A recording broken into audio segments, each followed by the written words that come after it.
Hey, Kyle here from Animist Ecology. In this video, I want to talk about awakening our ecological psyche and what exactly is the highest form of intelligence and how we can tap into that by going beyond thinking.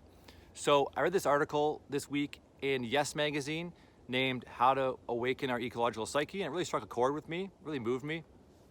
And it was written by a mother named Kendra Ward, and she tells the story of walking with her child, and her child sees some crows up on a wire and says, "Oh, are crows the smartest animals? Is it dolphins? Is it dogs?"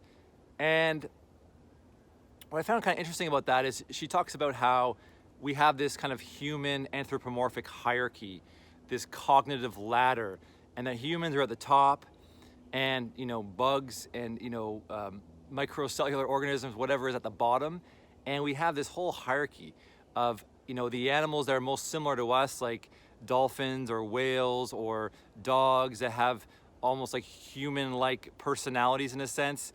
We kind of put them higher in the hierarchy. And then we have this hierarchy of humans, of like humans that score highest on an IQ test, right, are somehow smarter than humans that score lower, whereas an IQ test really measures rationalistic logic, memory, how Western educated someone is, essentially how weird someone is. Have you ever heard the acronym before? WEIRD. Western, educated, industrialized, rich, democratic. And almost every Western study involves only weird candidates, people that are highly academic, highly in their heads, because those are the people in Western universities predominantly. So an ecological psyche is like really developing this living kinship with the world around us and this connection, not just in thinking, because we've been taught to think in these ways where we're ranking and making things hierarchical and labeling and analyzing and trying to figure things out. But when you can pause and just be present to the mystery of life, there's a whole other form of intelligence we can tap into.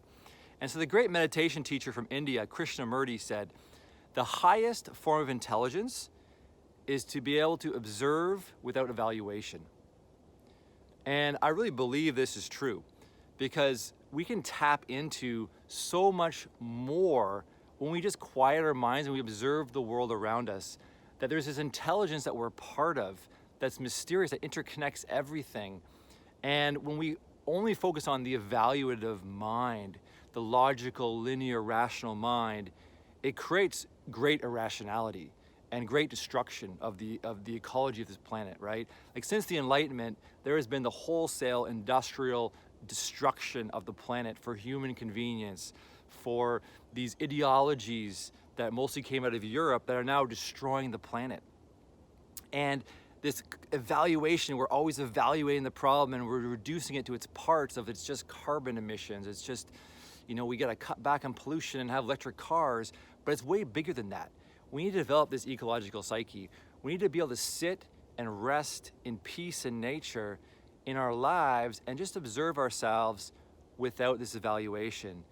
Mindfulness, right? When you start to do that and you feel present in your heart, in your body, magic happens. We're able to just be present with what we don't know and not have to categorize everything and, always being planning for the future and ruminating over the past and just trying to improve ourselves, right? I find when you sit and you rest in peace and meditation, in being, this mind that wants to always improve and get and personal develop quiets, and you realize, you tap into these natural forces all around us, and you naturally just reveal more of your true inner nature and its connection to this outer nature through this living, breathing world that we're part of. So we need to develop more of a kinship. It has to happen, individually at a community level, but not just this global solution that's like top down in this hierarchy of these experts that, know everything because they've done all the reading and the research. A lot of times that kind of top down expert-led stuff leads to destruction and leads to this really dislocated way of life. People need to be, decentralized in their communities, in the power structures, so that people can have grassroots community again, and not just these kind of pseudo communities through government, through corporations and apps and stuff like that.